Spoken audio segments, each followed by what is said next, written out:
So my name is Seri. I'm the VP of Research at Armis. And today with me, I have Dor Zusman. He's a researcher on my team. Armis is an agentless IoT security company, which is focused on security in IoT devices and unmanaged devices in general, specifically in enterprise organizations. Part of the goal of our company is to better understand the threat landscape that IoT devices and wireless protocols in general pose on the security of an enterprise network. So part of this cause led us to this research, and it started by understanding that there is a recent trend in which enterprise-grade access points actually embed in them an additional radio chip, a BLE, a Bluetooth Low Energy chip. And this additional chip is there to have new features for access points, but it also naturally introduces a new threat landscape and opens the possibility of a network breach coming from a BLE connection. And in fact, in the process of this research, we found two zero-day vulnerabilities affecting TI BLE chips that are used by Aruba, Meraki, and Cisco access points. And so, what is our agenda for today? It's quite packed, so I hope we managed to get to everything. But initially, I'm going to talk about BLE in general. Where is it used? Why is it used? How is it being adopted in different verticals in the environment? And then specifically on access points. Why is it used in the access points? What are the features that are embedded in access points for carrying out BLE functionalities? Then I'm going to talk about over-the-air firmware upgrades for BLE chips. So what are the mechanisms for allowing OTA firmware upgrades in BLE chips? Are they secure? When are they secure? And so forth.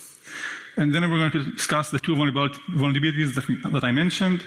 The first is the vulnerability that affects Aruba access points, their BLE firmware in the BLE chip that's used in their access points. And then I'm going to talk about the second vulnerability, which is vulnerability in TI's Texas Instruments BLE stack that is used in many of their BLE chips. And this is an RC vulnerability. I think maybe as far as I know, first vulnerability found in a BLE controller or Bluetooth controller level, right? So really close to the hardware level. And Dor is going to talk extensively about how we exploited this vulnerability on a Cisco access point and the general impact of this on networks and the security of BLE as well. So to begin, just a bit about Bluetooth Low Energy. Why is it used? What is the benefits of having Bluetooth Low Energy in different environments, different verticals? So Bluetooth Low Energy is kind of the cool new kid around the block. When you look at Bluetooth protocol in general, it's been around a few years, but it's really got adopted very fast by many industries. There are good causes for this. It is the newer version of Bluetooth, so it doesn't have many of the old generation code that was involved in Bluetooth, so it's much cleaner. And it's also low energy, right? So there was a lot of applications that can benefit from it being low energy. And it is being used in many verticals, like I mentioned. It's used in healthcare devices, medical devices, in healthcare systems in general, in manufacturing warehouses and facilities, in retail, and in general IoT devices that you can find throughout offices. But why really is it used in access points? What is the use case there? So access points has the advantage of already being deployed throughout many organizations, right? They are the backbone to serving Wi-Fi to the entire organization. So they're already, the infrastructure is already there. So any application that uses BLE can benefit from the fact that an access point can be part of that application since it's already deployed in the organization. And in fact, there are many different applications that take advantage of this ability. You have indoor navigation systems, for example. You want to do navigations inside a closed building, and so the access points will send out beacons, which can help implement indoor navigation systems. You can also see them in medical asset tracking applications or other asset tracking applications where you want to track devices, their location, and so you put a beacon on the devices you want to track, and the access points will track these beacons.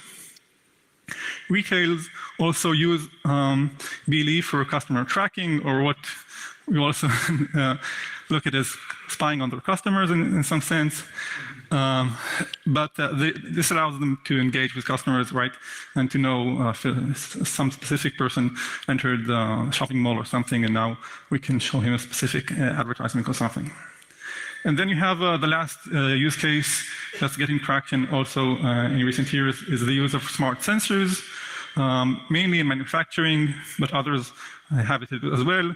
The sensors will send out the reads over BLE beacons, and access points can serve as gateways to those beacons, connecting them to the cloud or the internet in general. But really, when we looked at the vulnerabilities found in these devices, in these chips, and their effect on access points and on networks through those vulnerabilities, our impact was similar to the internet's impact once we released our research. Why really do you need BLE in access points? And like one person wrote in Slashdot, obviously it is there to increase the attack surface. So, as I mentioned, there are two vulnerabilities we found, and we're going to discuss today. BLE stack has different layers and different functions in the layers. In TI's chips, we're going to talk about most of these layers are embedded inside one chip. It's a system on chip, so it embedded all of these layers inside the chip. But it can also be split between a couple of different processors. It's much simpler than the classic Bluetooth. It's not so many parts, but essentially you have in the controller layer, you have a physical layer, you have the link layer that does most of the basic functionalities, low-layer functionalities for the protocol. And in that link layer, we also found one vulnerability, as I mentioned, that affects BLE stacks in TI chips. And these chips are already also used by Cisco and Meraki access points, so they affect these. But they can also affect other devices, right? Because it's a BLE stack vulnerability in these chips. Any device that uses these chips in the vulnerable state will be affected by this vulnerability. So it has a potential to affect many devices. When you continue up the stack, you have all these parts that are in the host layer, and their function is more high level. They creating connections, listening for connections. You have this specific part is called GAT, which is the most simple way to transfer data over BLE. It's like a REST API, if you may, like for BLE. So it allows you really a simpler way to transfer data. And on top of that, you have a specific application, and that will obviously change between one device and another, what is its use case of BLE. And in this layer, we found the vulnerability that affects Aruba, which I'm going to talk about now.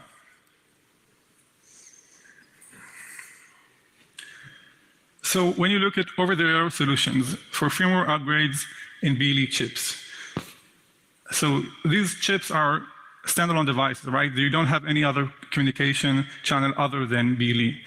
They are not connected to the internet. They're standalone. You can find them in IoT devices or even in access points where they're alongside another processor. And so they need to find a way to do firmware upgrades over there, over BLE. And so we wanted to see what are the challenges in these solutions. There are two major vendors that do BLE chips as standalone system on chips, Texas Instruments and Nordic Semiconductors. There are others, but just for the use of for this, let's consider these two. And they have each a separate framework for doing OTA upgrades. Texas Instruments has OED, over-the-air download, and Nordic has DFU, device firmware upgrade. So the challenges in securing these solutions, these frameworks, are obvious, right? You need to find a way to transfer the firmware over BLE in a secure manner so it can't be captured. BLE has encryption, but in order to use that encryption, the best way to do so is to create a bond, a BLE bond, which is the equivalent of Bluetooth pairing. And so that's another challenge. You want these connections to be over a bonded BLE connection. And then you want to use authentication. That's also connected to the fact you have you've done a BLE bond prior. So is the connection authenticated? Can you validate who is doing the firmware upgrade? And lastly, but most importantly, you want to validate the integrity of the firmware that is being uploaded, either with a digital signature or in other means you want to validate that the firmware is really trustworthy. In practice, these frameworks exist for a few years, but not so many. The recent versions are more secure, but the ones that are used today in market are not that secure or not secure at all. The firmware are passed unencrypted over the air. GATT connections is not authenticated. Again, this is by the default configuration. Each application can change this, but by default, it's not authenticated, and the firmware is not validated.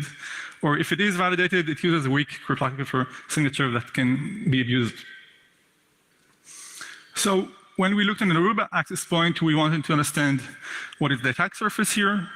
And so the first thing that we did is we tried to connect to GATT when the Aruba is in beaconing mode.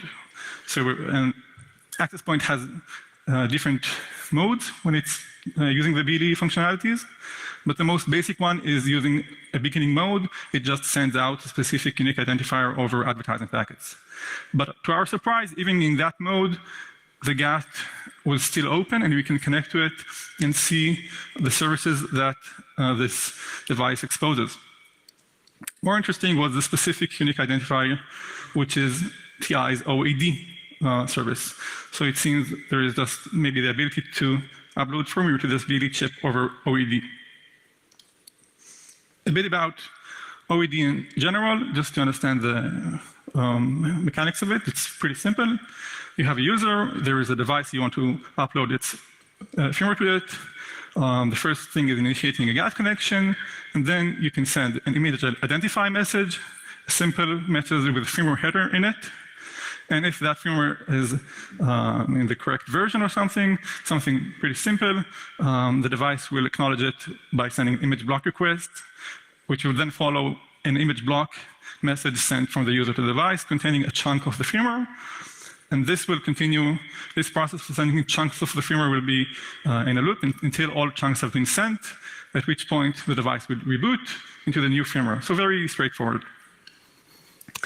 So naturally, we tried just uploading our firmware over OED to the Aruba access point, and it didn't really work. We initiated a GATT connection, we sent an image identify, but no response was received. So something was customized by Aruba's implementation, and we wanted to find out what.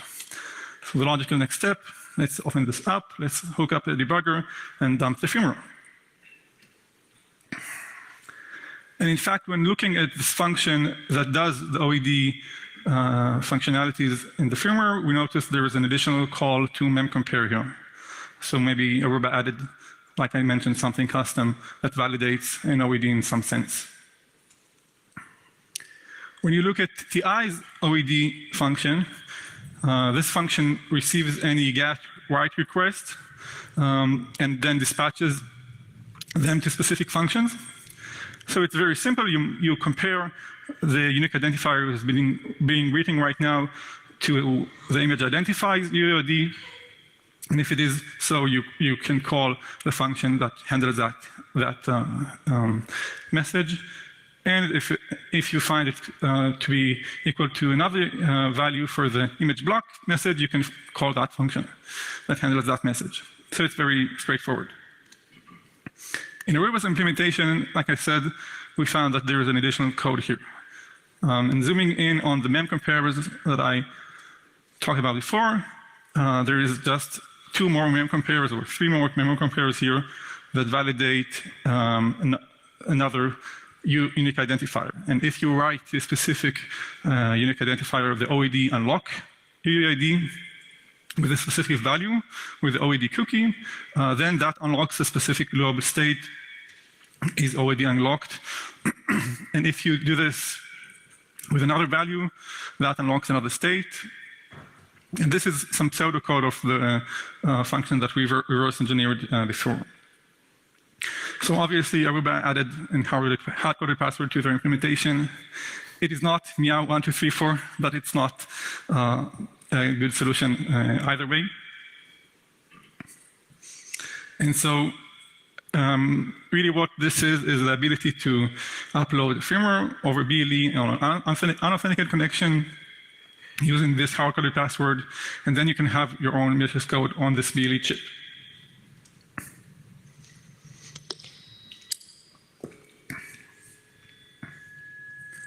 So what can an attacker do by gaining access to a BLE chip inside an access point, right? Initially is still confined to only being affecting this specific chip. How can he continue his attack? What is the next step for him? So Aruba access point design is such that the BLE chip has access to 2 UART interfaces, serial UART interfaces. One of them is used for configuration of the BLE chip from the main CPU and from BLE packets being sent back from the BLE chip to the main CPU. So this interface is one avenue for an attacker to look for additional vulnerabilities to try and target the main CPU of an access point. But another one exists here that is actually much simpler. Aruba access points can be configured to allow a user to connect to a console, to a terminal console, over a BLE connection. So this is the same console you get if you connect a serial cable to a network device, but this is offered over a BLE connection.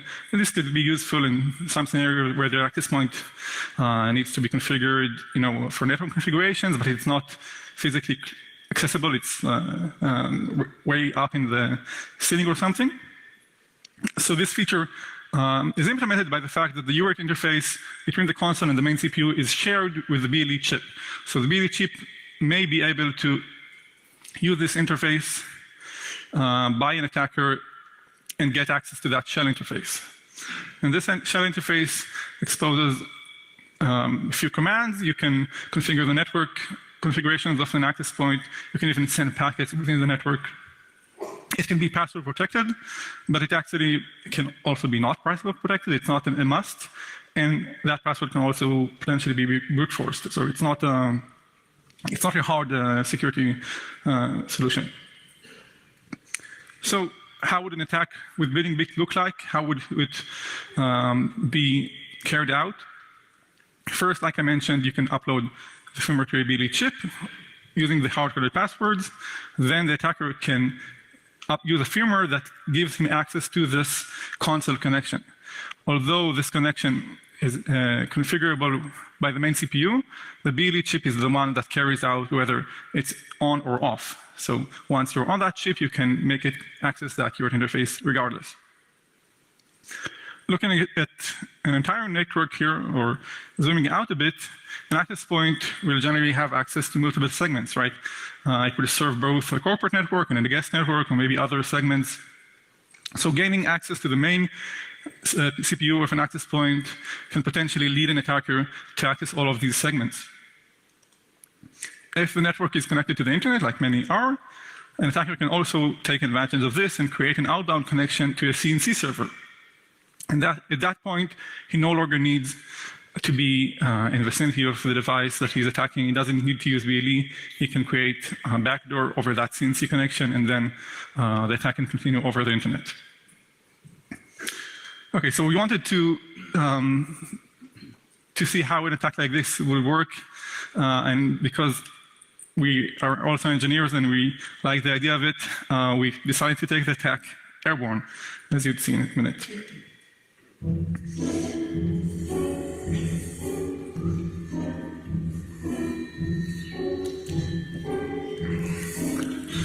Yeah, so our office is in Tel Aviv, in a high floor. So we wanted to see if we can come from the air, literally, and attack an Aruba access point sitting in our office.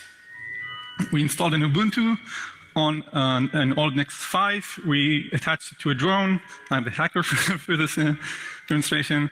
And the smartphone is connected with a cellular connection to a CNC server, which the laptop is also connected to. So the laptop on the ground controls the smartphone in the air.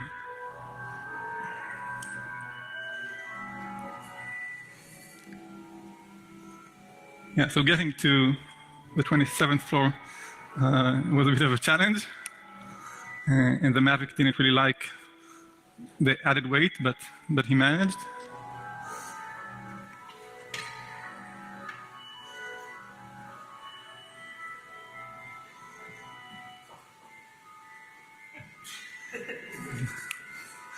And here on the table is the Aruba access point waiting to be owned. Okay, so once the drone or the smartphone is nearby, you can search for beacons. The Aruba access point is in beaconing mode, right? So you can find the MAC address by that. You can use the GAT tool to find the OBD service. And then we wrote a small script that just uses the hardware, the password we retrieved from the firmware, and uploads our own malicious firmware. This is a bit sped up, but it takes about a minute to upload a firmware. So that firmware allows us access unauthenticated to this shell interface. So we just use the shell access on the AP, and through this BLE connection, we can change network configurations. We use ifconfig, route, all of these commands. And you can also send packets within the network. There is the ping command for that. An interesting aspect is that the BLE is connected to this console interface even throughout a reboot of the device. So by rebooting the AP through this interface, we can access the bootloader shell over this BLE connection and change boot parameters, maybe potentially even upload like an older firmware version of the entire AP or something.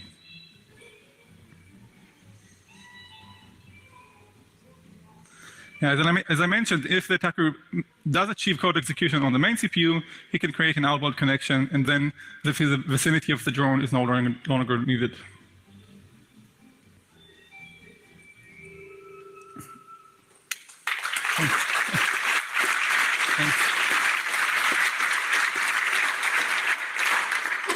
Okay. Yeah, so this is one vulnerability, the Aruba one. It's significant, but we have more to discuss. So this second vulnerability, as I mentioned, is in TI's BLE stack, and it affects Cisco Meraki access points, but potentially other devices. And this vulnerability is in the code that parses beacons, parses incoming packets. In BLE, you have different roles. A device can be scanner role or an advertiser role, and it's simple, right? One device will send out beacons through what is called advertising packets, and the other will listen to these packets and parse them as they come in. And you have 3 channels that are fixed channels for advertising packets on BLE. And so the advertiser will send these packets on all of these channels, and the scanner will hop between the frequencies and listen to these packets. A BLE packet has a structure that is pretty straightforward. You have a preamble, a fixed access address, and then a PDU that is different between if it's advertising channel or another channel. In advertising channel, you have a 2 bytes header, and then up to 37 bytes of payload. This 2 byte header is built up with different flags, but there is one interesting piece here that I want to mention. There is a length field in the header, and that actually changed. The length field changed between Bluetooth 4.2 and Bluetooth 5. Bluetooth 5 is now becoming introduced into the market, so chips are being designed to use this new protocol. And the length field between Bluetooth 4.2 and Bluetooth 5 increased from 6 bits to 8 bits. And in the older version, in 4.2, there were an additional 2 bits in that byte reserved for future use, RFU bits. And they were also always supposed to be 0 bits. So this change in the specification might have, in retrospect, led to the vulnerability that we found. We're not sure, but this looks ominous, right? The fact that the length field changes as a potential for bugs. looking specifically on the architecture of TI's BLE chip, it's quite an interesting device. You have 2 cores. You have the main CPU that's running an ARM CPU, and this one does most of the logic, most of the BLE stack logic. And then you have your radio core that also runs in our CPU, and that one does the more physical layer stuff and really the low-level handling of packets. And the link layer is actually split between these 2 cores, and they have a shared interface to exchange the packets that are coming in. There are also systems where you have an additional CPU, like an access point. So the application layer will be split between the BLE chip and the external CPU over some interface, either UART interface or another. Like many devices, embedded devices, right? There is no inherent security in this chip. There is no use of data execution prevention, no ASLR, and no MMU. So finding a vulnerability here still has the challenge of being able to exploit it, like any other vulnerability, but the chip itself will not stop the vulnerability with inherent mitigations. Okay, looking at this function, this is the function that parses advertising packets as they are coming into the chip when it is scanning for advertising packets. And it will do some parsing of the packet and some handling of different types of packets and such. And instantly we see that there are a few problems in this function. The first thing is this handling of the length field that I talked about. As I mentioned, it's supposed to be 6 bits, but this code here takes the entire 8 bits from the header and calls it the packet length, and interprets this as the packet length. So it doesn't mask out the RFU bits, the reserved bits. And the second problem here is the third line on that red box, where the code will decrease 6 bytes from the packet length. So there is the potential here to do an integer underflow. And the data length is actually assigned integer in this if case. And so if it is a small number, if it's -1 or -2 or something, it won't be detected as a large packet. But even if it is detected, the function that is called the hull assert handler is actually a null function that does nothing. So the code will carry on, and there is a copy loop at the end of the function. Using the packet length passed to it, it will copy the packet onto the advertising data pointer. So this looks like there are many problems here, and the next step for us is let's try and crash it. Let's send different packets and see what happens. And like I mentioned, there are the length field, which is 6 bits, but you also have the RFU bits, and all the 8 bits together are considered as the length of the packet. So we have a couple of parameters to play with. Initial step was let's send the largest packet we can in the 8 bits, but it didn't crash. So, okay, something is not as expected right now. The next step was let's try and send a very small packet, right? Maybe we can hit this integer underflow, but this also doesn't crash. Next thing we thought, maybe we can't really touch these bits, the RFU bits, so let's send the largest packet we can within 6 bits. It will also be potentially out of bounds, but this also didn't crash. Just for sanity check, we decided let's send the largest packet we can within the specification limits, the 37 bytes packet. This didn't crash. It did reach the code that we were looking at, so we are partially in the right direction. And last, let's try and turn on one of the RFU bits, but keep the packet at 37 bytes. So it is a short packet, but it may be perceived by the code as a large packet, which will result in corruption. And in fact, that did crash the device. So we understood there is another mechanism here that validates the input other than the code we were looking at. What is that mechanism? As I mentioned, the main CPU and the radio core share the link layer. They both do part of it. And when we went back to the manual, it was clear that the radio core validates packets to be between 6 and 37 bytes. But when we look at the code from the radio core, we see that it looks at the length of the packet as 6 bits, as defined in the specification. Whereas the main core looked at the entire 8 bits. So this difference leads to this vulnerability. by sending a small packet, but turning on one of the RFU bits or both of them, it would result in a memory corruption. And how we exploited this corruption and on a Cisco access point, Dor is going to talk to you now. Okay, so I'm going to dive deep into exploiting this vulnerability. But before we start exploiting, we need a victim. So we chose this Cisco API to exploit it on because it contains the CC2640 chip. And naturally, we opened it up, hooked up a debugger, and dumped the firmware and started understanding where the data that is corrupting and what are we exactly corrupting. So looking back at the vulnerable function that Ben talked about, you can see that the advertising data variable is coming from the caller function, which is advertising packet. Advertising packet is a global variable that is statically allocated in memory, which is it's an array that contains the advertising packet that has arrived, and it's in a fixed address. As Ben mentioned, there are no ASLR, no dep here, so it will be allocated at the same address every time. And there's a lot of interesting stuff to overflow after it's in the data section. So the one that sticks out the most are these three function pointers, which are system critical function pointers that the firmware uses. So the first pointer that I call dispatcher is the system call gateway. Every system call that the firmware makes, every malloc goes through there. That looks like a really good target for us to control. And the other two are the enter and exit critical section function pointer, which does exactly that. Looks good as well. They are called quite oftenly, but not as much as the dispatcher. So we're gonna head for it. So going back to the vulnerable function, you can see the data that the function parses is coming from some data entry queue. So we needed to do some research and understand what is this data queue and where does this data come from. So this data queue is basically 4 entries of packets that arrives from between the radio core and the main core. It is allocated in a shared RAM memory between those cores. And it's linked together to form a cyclic list, and also they are contiguous in memory. So let's go over quickly how would a packet that is being received would look like.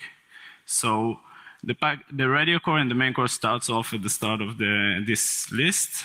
The radio core receives a packet from the air, so it needs to mark the entry as being used, goes on and fills the data, then frees the entry, so the main core can now start parsing it. While the main core is parsing it, the radio core had received another packet from the air and filled it up in the next entry, so the main core can go on and parse it as well. This happens in a cyclic motion, meaning that when the radio core will hit the 4th entry, it will go back to the 1st entry and so on and so forth. Okay, so now that we understand where the data is coming from, let's look at this scenario. A normal advertising packet had arrived, and then the vulnerable function had copied it onto the advertising packet global variable. Okay, so far so good. Another normal advertising packet had come, same here.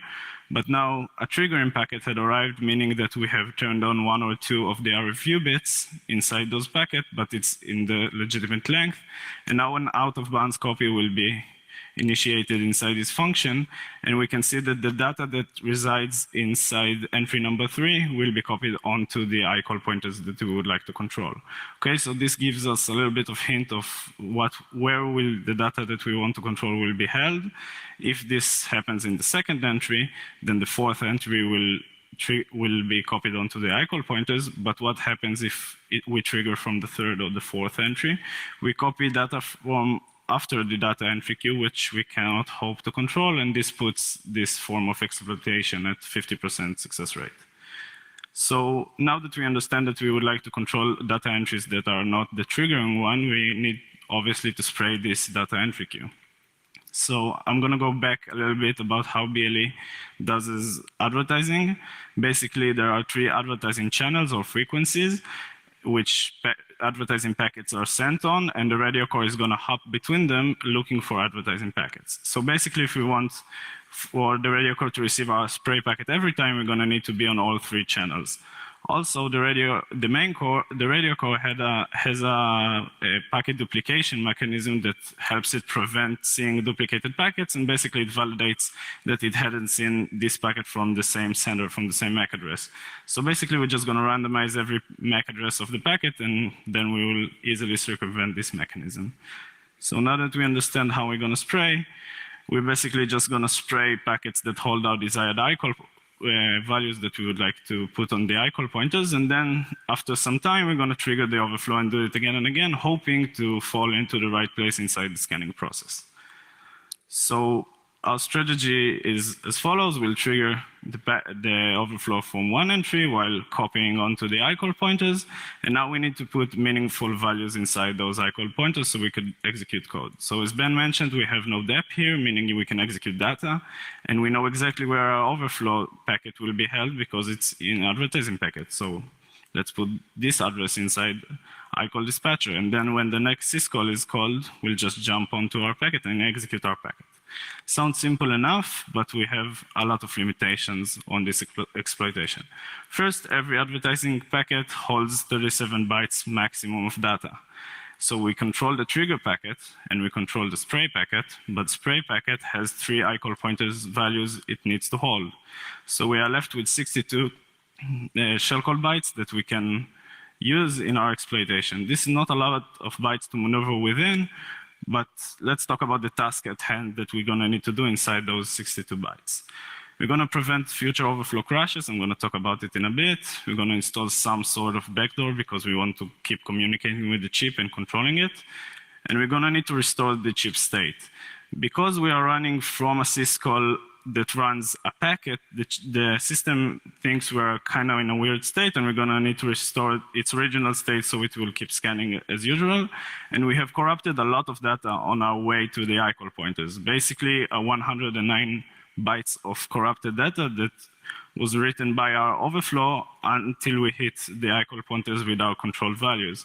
This is more bytes that we corrupt than we can actually control in this exploitation because we have only 62 shellcode bytes, meaning that if we will bring all the data with us, we basically have a little bit more than half of the bytes that we need to restore. So we're going to need to find a solution for that. And also, we're going to need to return some error value because we don't have enough bytes to actually do the system call that is expected of us because we are running from a system call callback. And then we're going to need to patch the system call address back, the ICOL dispatcher back to its original value. So we won't be called every time a system call happened, and the system can continue as usual. So when I looked at it at first, I was like, oh man, it can't be done. Like logically, we don't have enough bytes to do it. And I remember talking with Ben about it and saying, let's just not exploit this vulnerability, it's too much. But Ben told me, let's take it part by part. And so I will take you through part by part of our exploitation. So the first problem is preventing future overflows. What do I mean by that? Let's imagine a trigger packet had arrived in entry number 2 and we controlled with our spray in entry number 4. Now, the overflow will be triggered, our code will run, and everything is good in the world. But what happens if another triggered packet just arrived in entry number 3? So after our shellcode has gotten executed, the main code will go on to parse the third entry and then copy uncontrolled data on the ICOL pointers and basically crush the chip. If this is left unfixed, we will eventually sometime crush the chip. So this is bad, obviously. We need to find a way to fix it. So let's assume our triggered packet was from the second entry, and now we have executed code. We do this nifty little trick where we link the same entry that triggered the vulnerability to itself, effectively freezing other entries from being touched by the main core or the radio core, because now they don't even know they exist. And now when another packet will come, the radio core will fill the second entry, but the main core will have to wait until it's finished because the data entry queue is only one entry long. So now when the main core will parse it, everything is good. But now another trigger packet will come, no problem, because we're in the same pool state that we used to. And now the copy will be called again, and we still won't crash the chip, but execute code again. Meaning that when we first succeed, we will succeed every time after doing this trick. This trick costs us about 3 Armis instructions. That's not a lot. And we are left with 56 shellcode bytes. Okay, so now the hard part. We need to restore execution of the chip to its original state. I don't have the time to go into everything, but I'm just going to talk about, after a lot of research we did, we found that these variables must be restored in order for the chip to be in its original state. So we wrote some code that does exactly that, but I haven't mentioned overflow will corrupt some gap task related variables there that are 16 bytes long. So now after restoring everything that we need, and we have 17 bytes of shellcode left for us to do logic, we need to restore 16 bytes of data, which means that even we can do it in 0 instructions, we'll still have 1 shellcode bytes for our logic to do, which basically is a half of our ARM instruction. So our exploit just restores execution and does nothing. This is obviously bad, and we're gonna need to go back to the drawing board and take a second look at this. So we did some more research and found out that basically if we stop the gap task from ever running again, we can just restore those 3 variables, put a null inside one of the gap task callbacks, which would make it stop running. And then we can just restore those 3 variables, making it not that byte expensive for us to restore those variables. And we now have 32 shellcode bytes for us to maneuver within. Still not a lot, but at least it's something. So now that we have restored the execution, we're gonna need to install some form of a backdoor. Because we have only 32 bytes of shellcode left, we're gonna need our backdoor to be really, really lightweight and size efficient. And also we would like to put there somewhere it won't cost us a lot of time and instructions to install the hook for our backdoor. So our backdoor that we come up with will be this backdoor. It's only 8 bytes long, and it will sit, our shellcode will write it just above the advertising packet global variable. What it does is basically checks if the first 4 bytes of the packet that is being received is a magic value, in this case PC, but because everything is static, we can predict PC every time. And if it's the magic value, it will jump over it and just execute our packet. That's great. And we need some runtime for our backdoor. So remember, we control the ICALL pointers, so why not use the other 2? We'll use the enter critical section to execute our backdoor. It is called many times during one packet parsing, making sure our backdoor will be called every time a new packet had arrived. And we'll use the exit critical section basically because we don't have enough bytes in the enter in our backdoor to do the actual enter critical section. We'll just put a gadget that does nothing inside the exit critical section and render this mechanism useless, but still we get some execution time for our backdoor. So let's recap all of our backdoor. First, we set up some shellcode environment there, reading some variables into registers. Then we're going to stop the gap task from running. We're going to install our backdoor. This is 2 store instructions because our backdoor is only 8 bytes long. Then we're going to link the data entry that has triggered the vulnerability to itself, freezing other entries and making sure we won't crash in the next trigger. Then we're going to restore our corrupted values. As I mentioned, we need to restore only 2 variables, the time ahead and the BLE dispatch task ID. And then we're going to unhook ourselves from the syscall gateway because we don't want to run again. And that's it, basically. We have exploited the CC2640 with only 32 bytes of shellcode that we had in our disposal. And now I'm going to pass the stage to Ben that's going to talk about the demo. Thank you. Okay.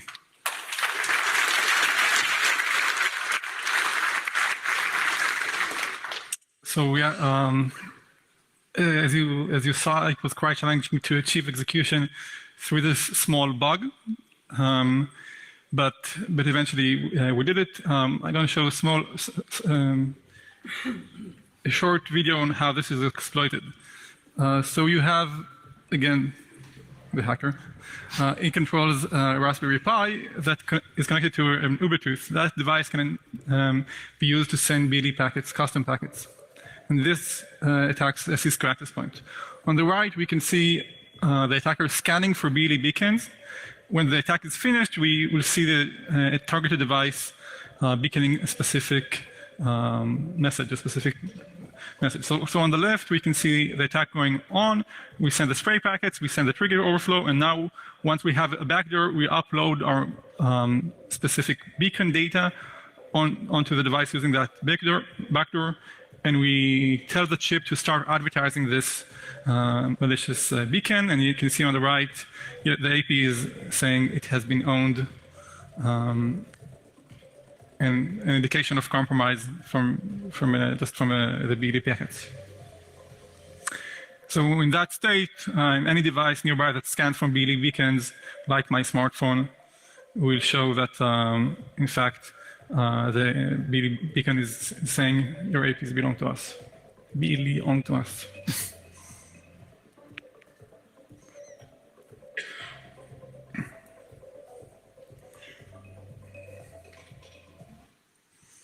Okay, so yeah, we're really at the end. I just want to talk about 3 takeaways I think should be taken from this research. First, the fact that BLE chips, radio chips that are sometimes considered peripheral chips can also be vulnerable to attack, right? They have CPUs, they run code, they can be vulnerable.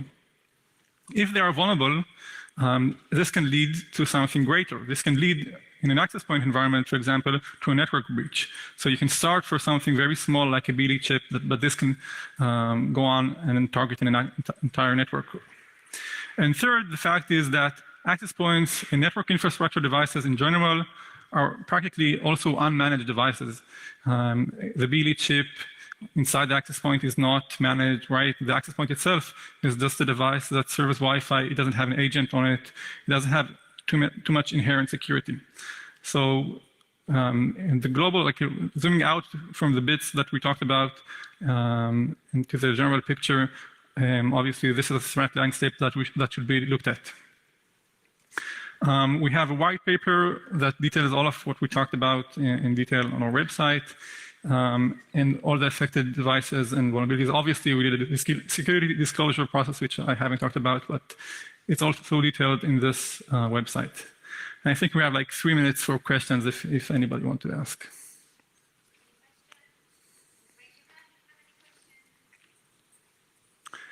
Maybe we were really, really clear. That's a good sign.